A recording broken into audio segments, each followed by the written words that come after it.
Hello viewers, I am your host once again. Welcome you on your own channel. और आज हम discuss करते हैं पिछले टॉपिक से आगे की कुछ चीजें डिस्कस करेंगे। सबसे पहले charge densities, continuous charge density और डिस्ट्रीब्यूशन। तो आप देख सकते हैं बिना समय बर्बाद किए let us start to the topic.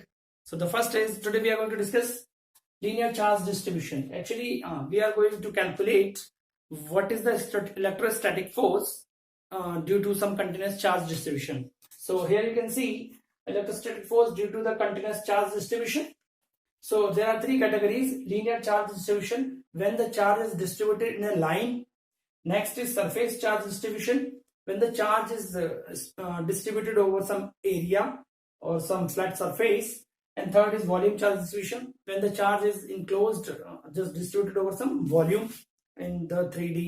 So let us discuss these one by one. इन सबको एक एक करके देखते हैं कि ये होते क्या है और इनका एक्सप्रेशन कैसे निकालते हैं। चलिए स्टार्ट करते हैं। तो सबसे पहले डिस्कस करते हैं लीनियर चार्ज डिस्ट्रीब्यूशन। तो आप डायग्राम में देख सकते हैं कि ये एक लीनियर चार्ज डिस्ट्रीब्यूशन। अब सबसे पहली बात है कि लीनियर चार्ज डिस्ट्रीब्यूशन होता क्या है। लीनियर चार्ज मीन्स चार्ज एक लाइन में डिस्ट्रीब्यूटेड है। तो ये जो चार्जेस प्लस प्लस लगे हैं, पॉजिटिव चार्ज डिस्ट्रीब्यूटेड है एक पर्टिकुलर कर्व पे या लाइन में, और इनके continuous but discontinue, that means charges अलग अलग है बट उनका स्पेस कंटिन्यूअस है। तो discrete charges are equally spaced on this line. Now let कि ये जो डीएल छोटा सा, इस पूरे चार्ज जो डिस्ट्रीब्यूशन था एल का एक छोटा सा पार्ट है डीएल, जिसका पोजीशन वेक्टर ओरिजिन से आर डैश है, और इस डीएल से कुछ डिस्टेंस दूर कोई दूसरा टेस्ट चार्ज क्यू जीरो है जिसका पोजीशन वेक्टर आर है। तो अब हमें क्या करना है, ड्यू टू दिस डीएल हमें इस क्यू पे कितना फोर्स लगेगा वो पता करना है। तो यहां पर वही चीज मैंने लिखी है, let there be a line charge of linear charge lambda. Lambda इसकी लीनियर चार्ज डेंसिटी है। तो लीनियर चार्ज डेंसिटी कैसे निकालते हैं, total charge divide by total length. तो ये डेंसिटी आप सबको पता है, तो total charge upon total length से हम इसको निकाल सकते हैं लैम्डा। और let DL be some an infinite small element of this charge. The charge on this element G Q will be, मैंने आपको क्या बताया था कि लैम्डा निकालते हैं टोटल चार्ज अपॉन लेंथ। तो हमें अगर चार्ज निकालना होगा डी क्यू तो लैम्डा इंटू डीएल हो जाएगा। तो अब हमें निकालना है इलेक्ट्रोस्टैटिक फोर्स। तो एफ क्या आएगा, 1 अपॉन, हमने पिछले वीडियो में डिस्कस किया था 4 पाई एप्सिलॉन नॉट, और हमारे पास डी क्यू है और यहां क्यू जीरो है, upon R dash minus R का क्यूब कर देते हैं डायरेक्शन निकालने के लिए, आर डैश माइनस आर। और आप देख सकते हैं कि ये जो डी क्यू की वैल्यू है हमें पता है कितना ये है, तो इसको फिर से कर देते हैं हम, F is equals to 1 upon 4 pi epsilon naught, D Q की जगह पे हमें lambda DL Q zero upon ये आपका जो भी वैल्यू थी R dash minus R Q इन आर डैश माइनस आर। ये आपका हो गया, ये वेक्टर है दोनों डायरेक्शन के लिए। तो अब आपको एफ निकालना, net force due to charge distribution. तो पूरे चार्ज डिस्ट्रीब्यूशन से निकालना है हमें, तो क्या करेंगे, इंटीग्रेट करेंगे। तो F is equals to 1 upon 4 pi epsilon naught, तो लैम्डा क्यू जीरो ये चला गया, और यहां इसका इंटीग्रेट कर देंगे R dash vector minus R vector upon R dash minus R mod Q DL. तो ये आपका फोर्स निकालने के लिए आपको एक सिंपल से ऐसे हम इसको निकाल सकते हैं। लीनियर चार्ज डिस्ट्रीब्यूशन की वजह से जो भी इलेक्ट्रोस्टैटिक फोर्स होगा इस टोटल चार्ज की वजह से यहाँ क्यूब है, ये आपका एक्सप्रेशन होगा। तो अब हम देखते हैं इलेक्ट्रिक फील्ड क्या होता है। तो आपको पता है कूलम्स लॉ में हमने क्या डिस्कस किया, हमने डिस्कस किया कि सपोज यहां पर कोई एक चार्ज रखा है और यहां पर भी एक चार्ज रखा है, ये दो चार्ज हैं, ये Q1 Q2, इनके बीच में एक इंटरेक्शन होता है। तो इनके बीच का इंटरेक्शन हम F is equals to 1 upon 4 pi epsilon naught Q1 Q2 upon R square से कैलकुलेट कर लेते हैं। लेकिन होता क्या है कि ये जो दोनों चार्ज हैं अगर नजदीक रखें, क्लोज रखें, तो मोर फोर्स, दूर रखें लेस फोर्स।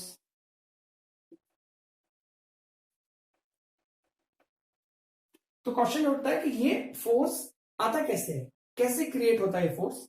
तो इसका सिंपल सा आंसर आता है इलेक्ट्रिक फील्ड से।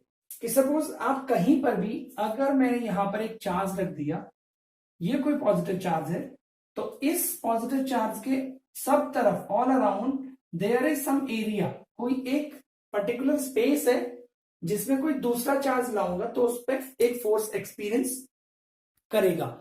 जैसे अब ये चार्ज यहां रखा है तो इसकी वजह से इस पे एक इंटरेक्शन होगा, और एक चार्ज मैं यहां रख देता हूं तो इसकी वजह से इस पे होगा। तो इस चार्ज के ऑल अराउंड एक फील्ड क्रिएट होता है, और उस फील्ड में कोई दूसरा चार्ज रखने पर उस चार्ज को कोई फोर्स ऑफ अट्रैक्शन या रिपल्शन फील होता है। दैट मीन्स इलेक्ट्रिक फील्ड क्या हो, it is the field around any charge और point charge in which other test charge positive or negative experiences an electrostatic force। मतलब किसी चार्ज के पास आसपास का जो भी एरिया है, जितनी डिस्टेंस तक ये दूसरा charge force of attraction repulsion feel करेगा, उसको हम बोलते हैं electric field due to that particular charge. ऐसा नहीं है कि इसका फील्ड नहीं होगा, इसका भी होगा, बट इसकी मतलब इंटेंसिटी थोड़ी कम होगी, बिकॉज ये अगर लेस अमाउंट में है और ये हैवियर चार्ज है तो इसका भी फील्ड होगा, बट उसको हम इसके रेस्पेक्टिव नेग्लेक्ट कर देते हैं। ये भी इसको पुश तो करेगा लेकिन इतना ज्यादा नहीं, बिकॉज कोशिश तो पूरी करेगा बट इसकी इंटेंसिटी कम है, खुद बहुत ज्यादा हैवी चार्ज नहीं है, बहुत फीबल चार्ज है। तो इस चार्ज की वजह से वहां पर हम उसको एक्सपीरियंस नहीं कर पाएंगे, but this is light heavier one, तो इसको हम एक्सपीरियंस आराम से कर पाएंगे। इसको बोलते हैं electric field due to that particular charge. तो अब इसको कैलकुलेट कैसे करते हैं वो निकालते हैं। तो इलेक्ट्रिक फील्ड क्या होगा, अगर कोई पॉजिटिव चार्ज यहां पर सपोज रखा है, पॉजिटिव चार्ज है, यूनिट पॉइंट चार्ज है, कोई पॉइंट चार्ज, और इससे कुछ डिस्टेंस पे कोई दूसरा यहां पर एक कोई मैंने positive test charge Q naught रख दिया, और इन दोनों के बीच में फोर्स है आपका, सपोज यहां पर इनके बीच में एफ फोर्स प्रोड्यूस हो रहा है। तो electric field intensity E is equals to force acting on unit positive, unit means charge one हो जाना चाहिए, तो क्या होगा force upon Q naught, because ये यूनिट तब भी होगा unit test charge, unit positive test charge, ये प्लस क्यू नॉट है, तो इसको हम लिख सकते हैं E is equals to F upon Q naught, और it may be newton per coulomb इसकी यूनिट हो जाएगी। और अगर आप चाहते हैं तो इसको F is equals to Q E, एक फॉर्मूला आपके काम आएगा जो कभी आपको काम आएगा, या आप इसको क्यू नॉट भी कर सकते हैं। तो ये सिंपल सा एक्सप्रेशन। अब हम इसको ड्राइव करेंगे, क्या फॉर्मूला एक्चुअली होता है एक पर्टिकुलर पॉइंट टेस्ट चार्ज से। Now let us find the expression for the electric field intensity due to a point charge at some distance r away from the point charge. So you can see in this diagram, में देखिए OPEC point charge है positive q plus q, और इससे r distance पर एक point p है जिस पर हमने कोई test charge plus q naught रखा है, और इस p पॉइंट पर हमें इंटेंसिटी कैलकुलेट करनी है। तो इसमें सबसे पहली चीज तो ये भी पॉजिटिव, तो फोर्स ऑफ रिपल्शन होगा, दैट मीन्स फोर्स की डायरेक्शन ओपी डायरेक्शन में होगी, आर की डायरेक्शन ओ टू पी है। अब हमें करना क्या है, इसके लिए सबसे पहले क्या करना होगा कि हमें पता है कूलम्स लॉ हमने पढ़ा है, फ्रॉम कूलम्स लॉ क्या होता है, force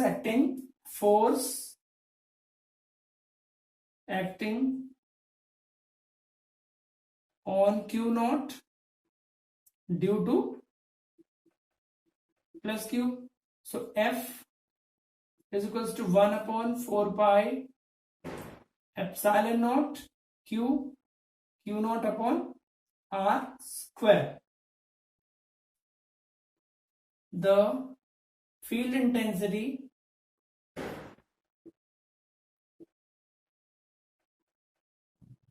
at P, at point P, BE, then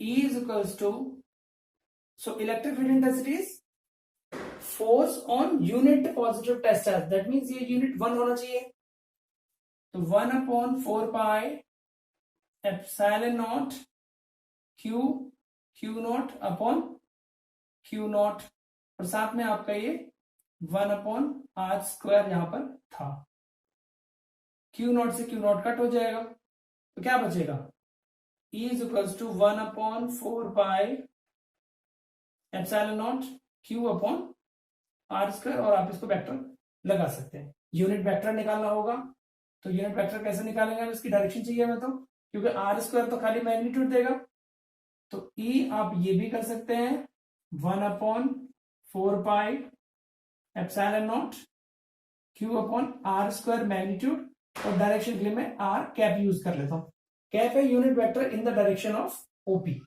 तो ये आपका फॉर्मूला एक हो जाएगा, ये हो जाएगा फिर आपका न्यूटन पर कूलम। तो उम्मीद है समझ आएगा। चलिए आगे देखते हैं, आगे क्या है। अब देखते हैं electric line of forces. Electric line of forces क्या होती है, तो जब भी हम कोई पॉजिटिव टेस्ट चार्ज किसी फील्ड में रखते हैं तो उस पर एक फोर्स एक्सपीरियंस करता है, मतलब वो उस पर एक फोर्स लगता है, और अगर वो पॉजिटिव टेस्ट चार्ज छोटा सा जो बिल्कुल फ्री टू मूव हो तो वो फोर्स की डायरेक्शन में मूव करने लग जाता है, तो उसके मूव करने से जो रास्ता बनता है, जो पाथ बनता है, उन्हीं लाइंस को हम बोलते हैं इलेक्ट्रिक लाइन ऑफ फोर्सेस, और ये इमेजिनरी कर्व है around any of the electric charge. कोई चार्ज अगर कहीं रखा है उसके अराउंड आप एक free to move test charge, बहुत ही हल्का छोटा सा टेस्ट चार्ज प्लेस करिए, वो जहां जहां पर भी मूव करेगा तो उससे जो कर्व बनेगा उसको हम बोलते हैं इलेक्ट्रिक लाइन ऑफ फोर्सेस। वो जो इमेजिनरी लाइंस है इनकी प्रॉपर्टी ये है कि ये सभी लाइन पॉजिटिव से स्टार्ट होती है, originate from positive charge, they move away from the positive, सब बाहर जा रही है, and they emerge in the negative charge, और they move towards the negative, मतलब पॉजिटिव से स्टार्ट होके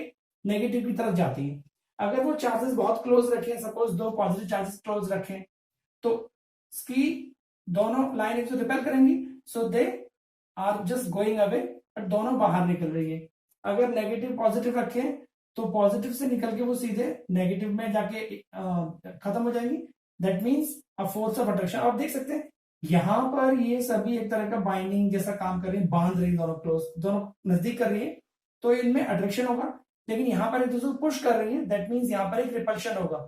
यही केस नेगेटिव नेगेटिव में भी होगा, अगर दो नेगेटिव पास रहेंगे वहां पर भी रिपल्शन होगा। Imaginary lines which shows the direction of the any test charge placed near the described charge, which shows the direction of the movement of that free charge।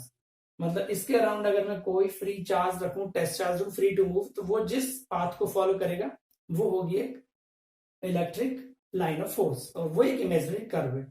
तो होप आपको समझ आएगा। अगले वीडियो में डिस्कस करेंगे dipole और उससे related questions. Thank you for watching. अच्छा लगा हो तो प्लीज लाइक जरूर कीजिएगा। अगले वीडियो में मिलते हैं।